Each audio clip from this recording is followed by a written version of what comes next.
Back at you and gloves off. I'm Professor Buitron. I'm here with a good friend of mine, ex bouncer, bodyguard. He goes by the name of Stomp. How we doing today, Stomp? You doing good? Man, I'm doing good. I'm doing good. How you doing today?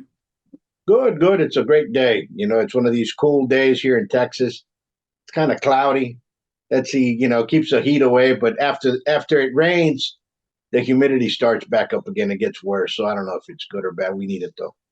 We need It's to walk. perfect. It's perfect to get on a bike in the morning or get the dog walks in early or later. During the day in Texas, it's always kind of hot.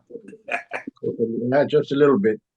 Talking about heat, there's been a couple of incidences. What we're going to talk about here, folks, kind of pay attention, is the necessity not only of learning how to defend yourself in one form or another, but how nowadays you're seeing a lot more attacks with knives and stuff like that.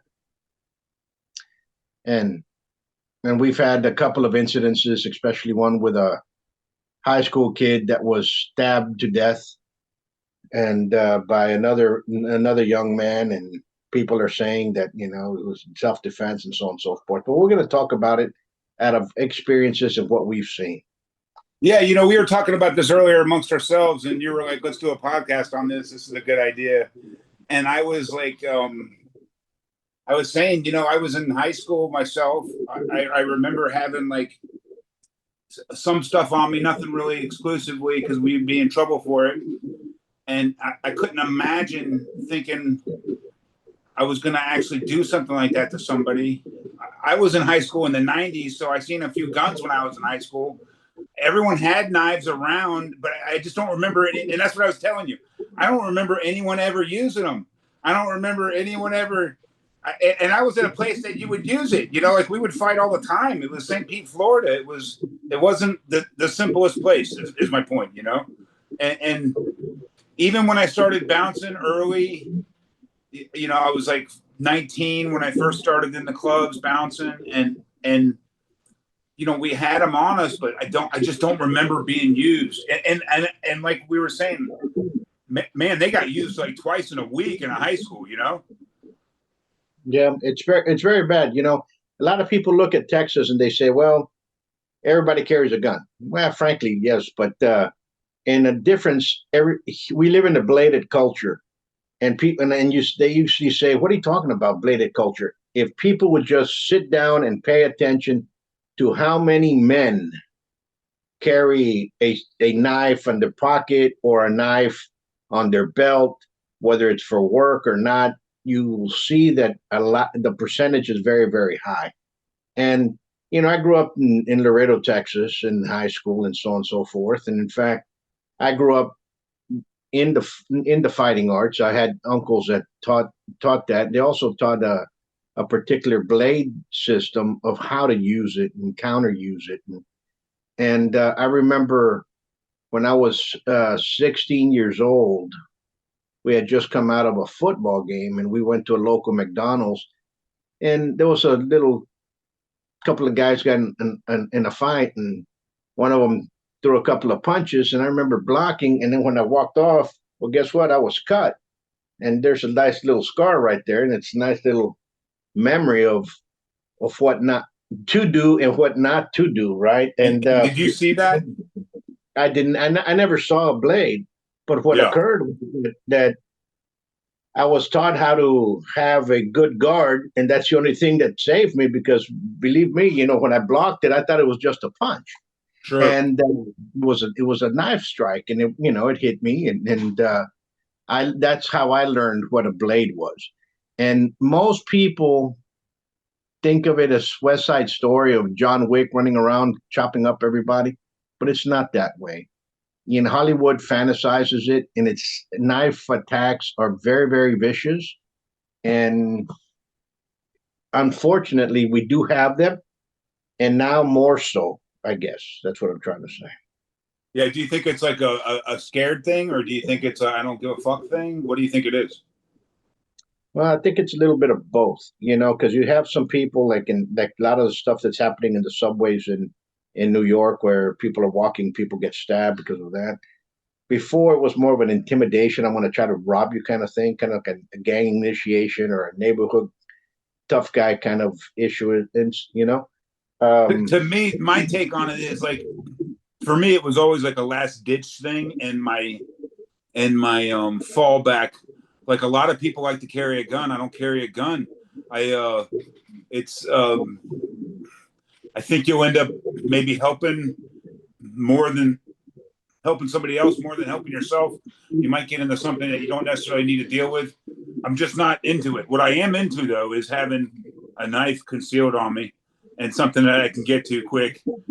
And I'm a big dude, and I look crazy, and I'm trying to keep people from fucking with me. And if they are, I assume that they're going to be very good at it, or I get nervous very quickly. And my whole take is just to have something hidden on me that I can get to fast if I haven't left already. I'm really quick not to be there no more, Professor. I haven't been in the bar in 15 years, right? I quit drinking like 15 years ago. So, but from 19 to 34, I was in a bar working. So, we always had them. I've had them pulled on me a few times. I've only pulled one once in my life. Out of all the days I've carried one, I only needed it once, and I was in a bar confrontation I used to weigh 650, and a guy said something, and I choke slammed him in front of like 5 of his friends, and they all got up at once, and then I had, and my go-to was a Cold Steel Recon 1 XL, just a massive Bowie knife. you know, um, A little Bla- smaller than this one. yeah. I'm familiar with it. And those are good blades. I collect blades like you do as well, and you sell them now. And uh, I think what has happened over the years. Let's talk about martial arts. Martial arts in general. Any system basically had some type of knife defense. Of course, you have to, right? Because you're defending yourself against different weapons, and you're unarmed. But there's been a lot of in the mid '80s onward. You had a lot of martial arts that all of a sudden became very weapon oriented. A lot of arts from the Philippines, a lot of arts from Indonesia. So a lot of individuals started going to those. YouTube made it a lot easier for people. I don't want to take a class. I don't want to pay an instructor. So I just go look up a video, and people can get very proficient at it. And they do not know the control mechanisms of what I call, um, in doing martial arts, you also know how to emotionally control yourself if you're with a good teacher or with a good crew. So, but when you're learning out of a video in cyberspace, out of YouTube, you really don't get that philosophical background. You just see a lot of the chopping going on and a lot of defenses, and I can do this and I can do that. So that kind of nulls the emotions. So now I see it more of a issue that a lot more people know it because of the accessibility of learning these systems or learning these styles. It's now open. It's public. YouTube is. Do you think it's like almost a keyboard warrior thing because they actually haven't seen like any blood spill in the bar? Because I've seen a lot of people get cut open with bottles and craziness in bars, and 9 times out of 10, if you see something like that happen, you'll never want to see that again. Absolutely. A lot of individuals that have done security work, like in bars, being doormans or bouncers or coolers or whichever name you want to take. I did it myself, and when I in my 20s, and we did some executive protection as well.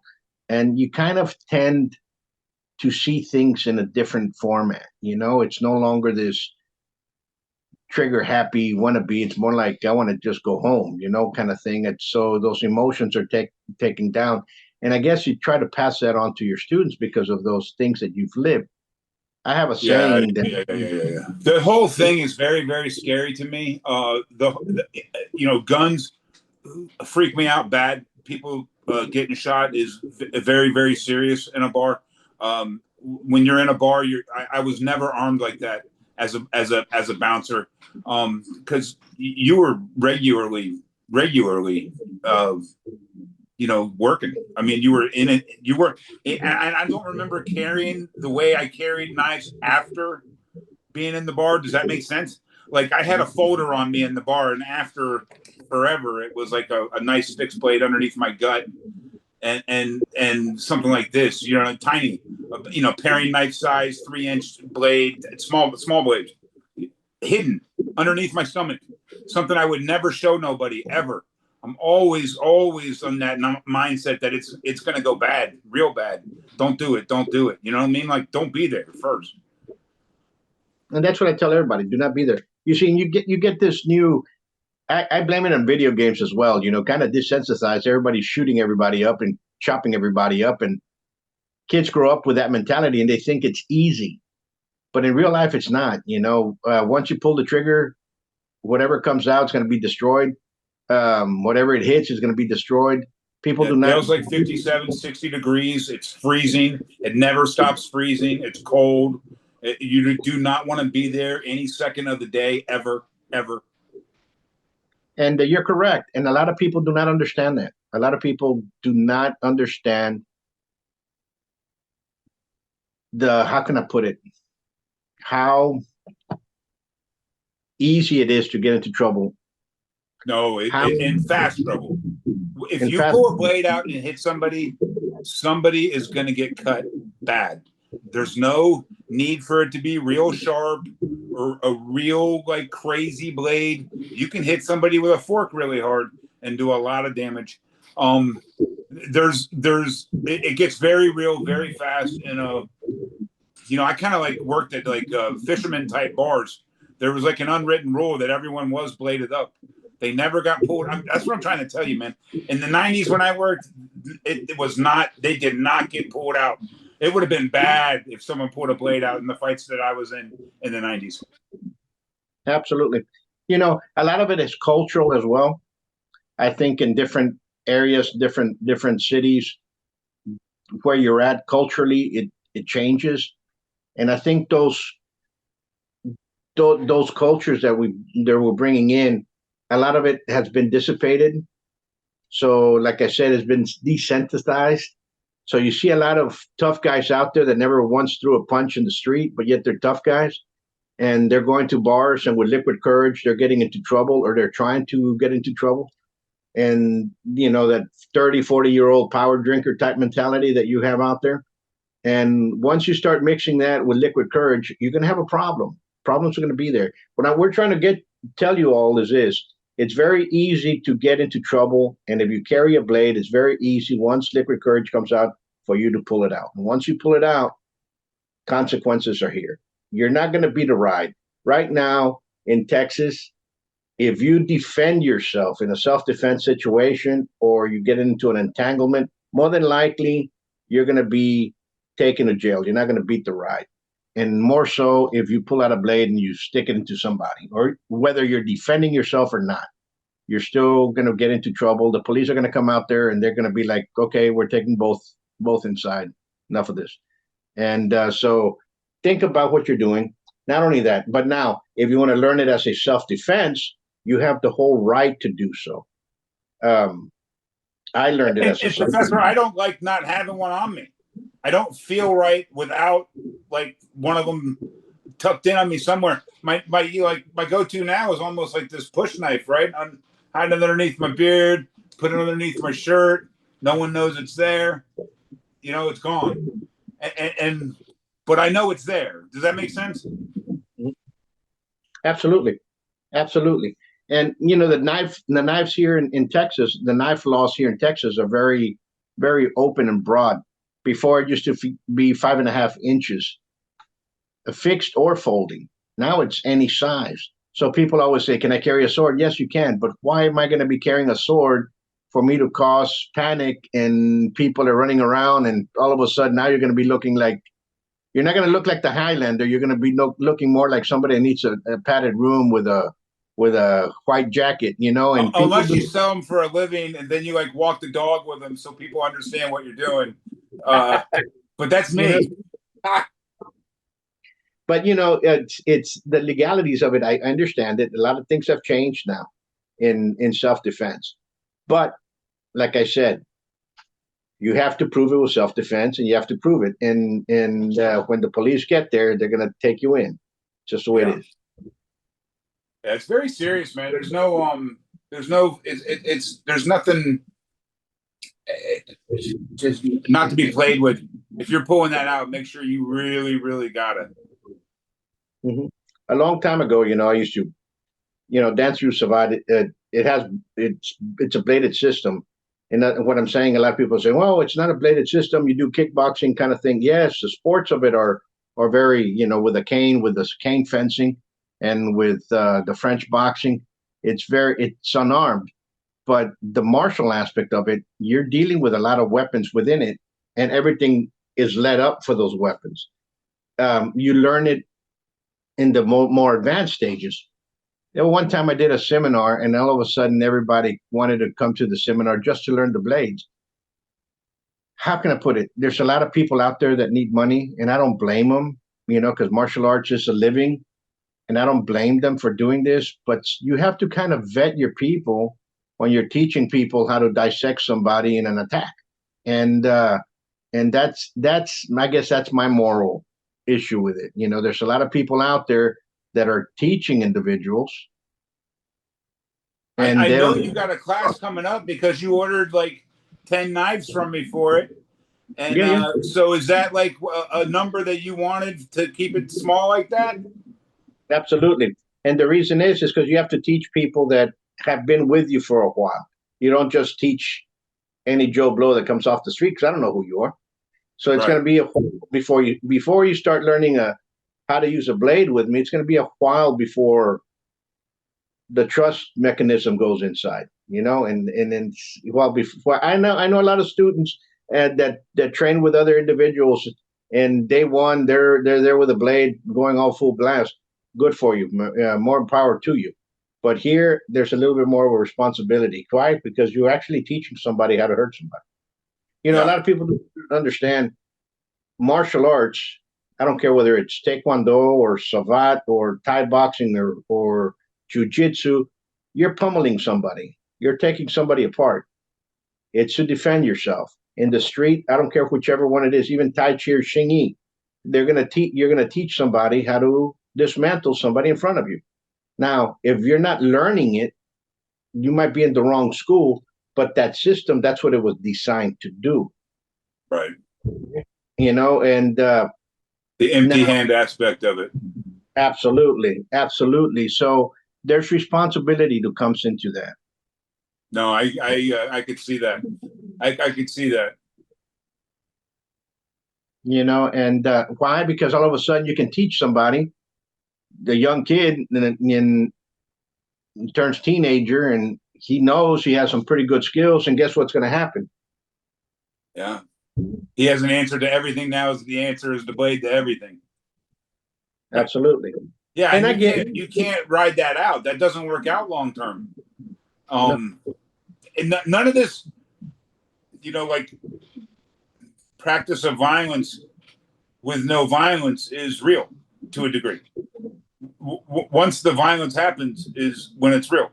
And like for me as an ex drinker, I don't go to bars no more. The odds of me getting into something are pretty weird. If something's going down, I'm going to give up my money quick. I'm giving up everything quick. There's nothing I own that's really that important to me. You know what I mean? My wife is, but uh, it's a totally different story. You know what I mean? I can go crazy if I need to, believe it. But I avoid everything in general. It's I don't want to be into stuff like that no more, if that makes sense. And I for sure don't want to be like projecting it, showing anybody anything, acting like anything's happening. Nothing's happening. I'm a fat old man, according to me. and like I said, when you start training and when you start learning, and in certain vocations like executive protection stuff and being security, you kind of tend to kind of have that standoff awareness towards you. And unfortunately, that becomes second nature, regardless wherever you're at. It's kind of hard to turn it off. It's there with you all the time because of the experiences.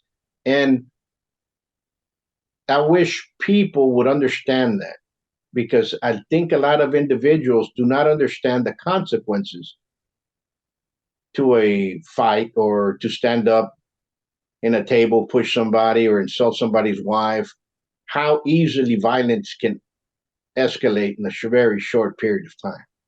You know, one of the craziest things I ever seen in my life was one of these videos of across the border cartel videos, and a guy pulls out like a Swiss Army knife. I mean, maybe this bigger version. This is the executive.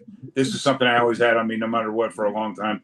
But you would do nothing with this. But he took a girlfriend head off with a pocket knife in like 3 seconds. I mean, it was unbelievably fast. He had done it many times before. To see somebody that knows what they're actually doing with a blade is scary. And to know anatomy in that way, and to be that aware of where to go with that. I mean, it was less than 30 seconds. You know what I mean? It was crazy. People do not know the efficiency of it. It's one of our oldest weapons that we've always had throughout time. So it's something that's always been with us. It's always passed down with us. People need to understand that it exists, that it's out there.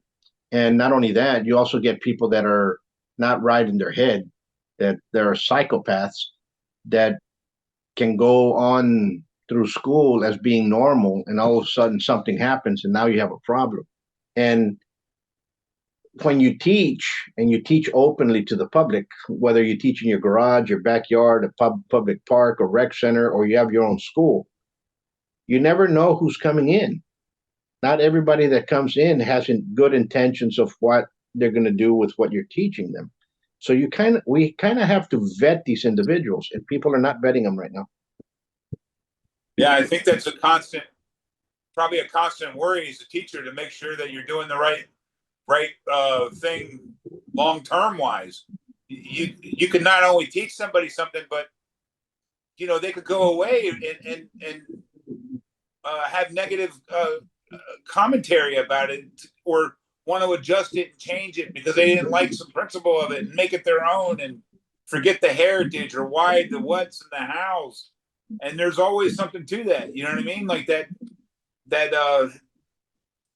talking down, teacher to student, student to student. I teach, you teach, we teach. You know what I mean? It's that's all part of it. You always, when we're talking, I always hear about your uncles. You know what I mean? There's always a reference to my uncles. And they taught you. And you're referencing your son a lot, and he's learning, and he teaches too at class. And these are all aspects of respect of the nature of violence, which is good. It's I learned early at 12. I got jumped by a couple guys, and my head looked like a pumpkin, and I always had a knife on me after it. I wasn't going to lose like that again. I wasn't going to get jumped again. I had no bravado after that. I was petrified, and I still am, of everybody. And I'm very, very, very cautious. And the knife soothes me. It's like a whoopee for me, my blanket.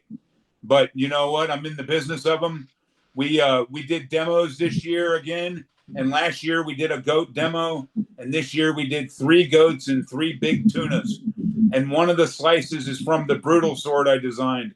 And the brutal sword is basically a big version of a Japanese tuna knife. And we're talking about a 31-inch Japanese tuna knife, thick, half again as thick as a samurai sword and as wide as a samurai sword.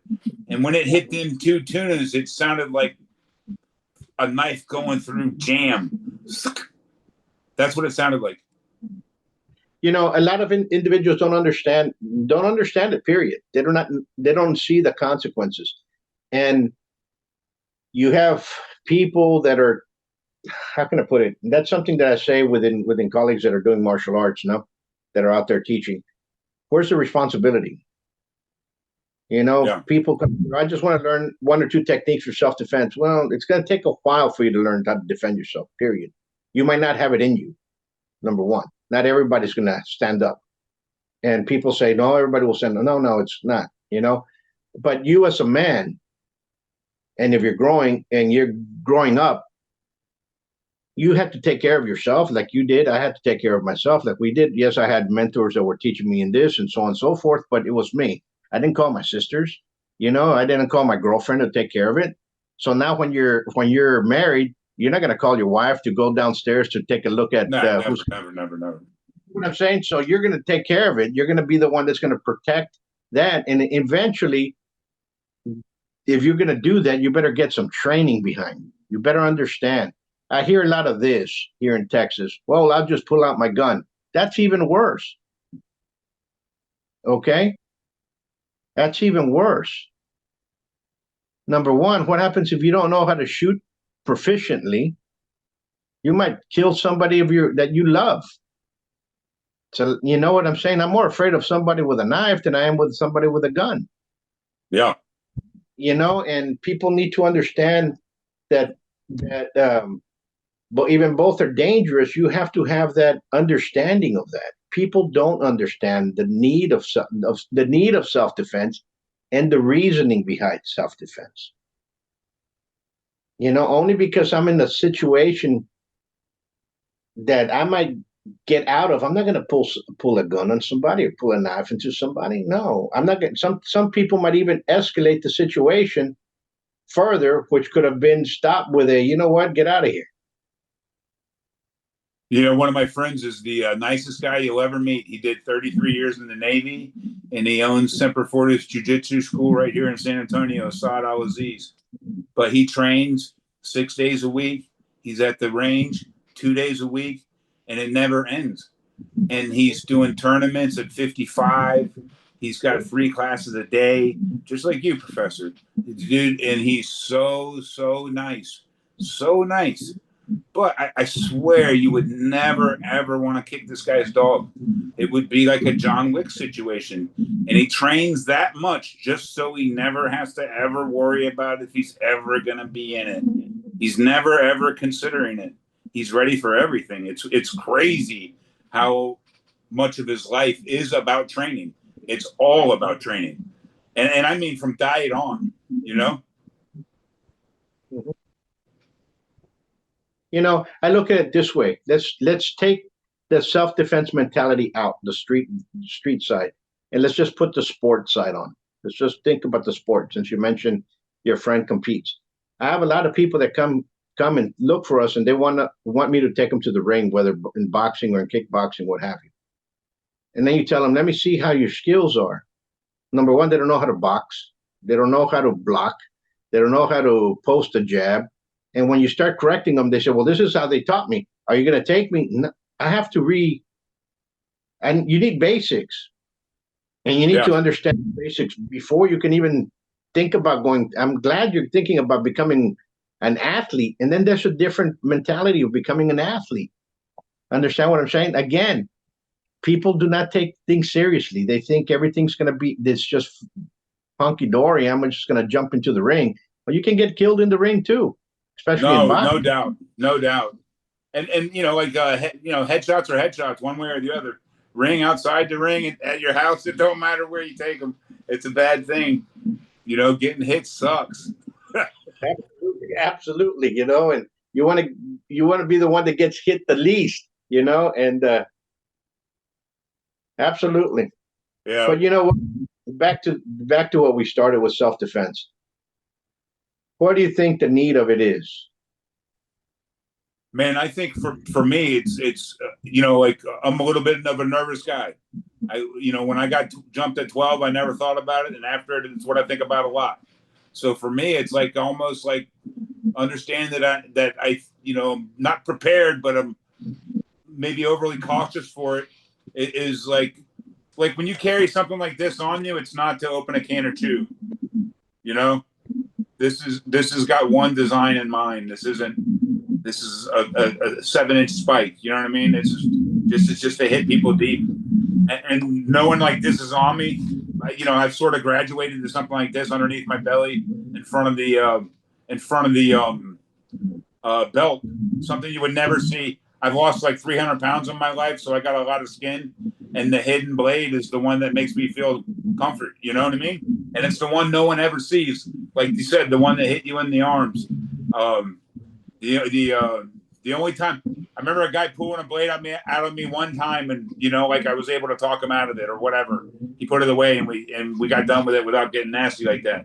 But I would hate to have gotten hit sometime and had that other side of the story like you have. Yeah, I didn't know. I mean, it happened. I blocked the guy, came up, and I blocked it and popped To him a me, couple of times. the nature of self defense and is violence happens.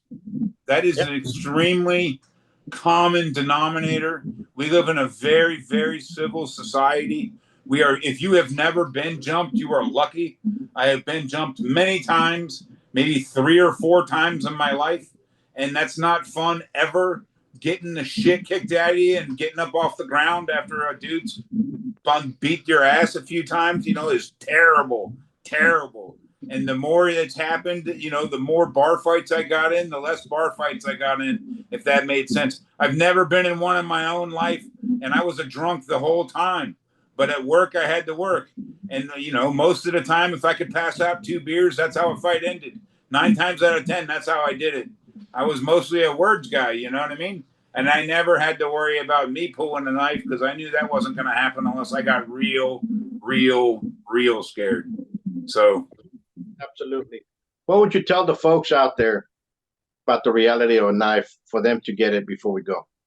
man, I mean, if you're going to have one, have a plan, have a way to get understand the situation before it happens, be looking for it, get the fuck out fast.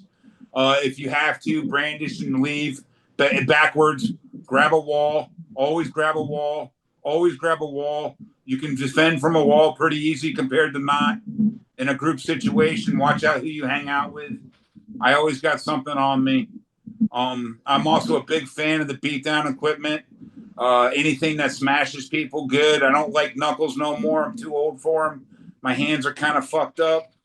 I like saps, blackjacks, um, big ass 7/8 inch nuts on a bandana is epic. You know, um, folks, what Stomp is telling you is these are things that are out there. You have to be very, very careful when you're out, especially when you go out to bars and stuff. Understand who you hang around with. That's number one. That's number one. Who you hang around with, because the person that you hang around with might be the one that gets you into trouble. And the trouble that he's going to get you in, especially in a self-defense situation, into a fight, can get you killed or get somebody else killed that you love. So be careful out there. Things Now, that work well, real quick. Sharpies loaded with metal all the way to the rear. Very, very robust. This is a last ditch. I'm freaking out, scared type thing. I would never use this to prove a point. This is answering or you're nervous. Carbon graphite gets you on an airplane all the way to the rear. The same thing. I've seen them go through 2x4s. Very, very good. 50-cent ice pick on Amazon. Any person can put this at the bottom of their purse. We're digging hard on these. We are not hitting soft on anything. Deep as you can go. And I'm not slashing. I'm a poker guy. Probably my favorite if you had to just make a point and get the fuck out and leave. You're not going to kill nobody unless you really, really want to. And you got to smash them over the head with intent. You can crack anything and make your point with this. 7/8 nut and a bandana. I sell a lot of these at gun shows. This is extremely easy for a woman to hide in her purse, hide in her hand, walk her dog, and end somebody. And Professor had these made for the class. 3-inch custom-made daggers, coffin handle. It's really 3.5-inch with the choil. Custom handmade sheaths, boot daggers, tuck in nice, wear it nice and small, looks like nothing. A lot of firepower right there, boy. you see all the stuff that Stomp showed you all. Pay attention to it. People might say, "Oh, these people are paranoid, they're crazy, what have you." No, it's called experience. You cannot teach something you haven't lived. period. And I repeat that all the time.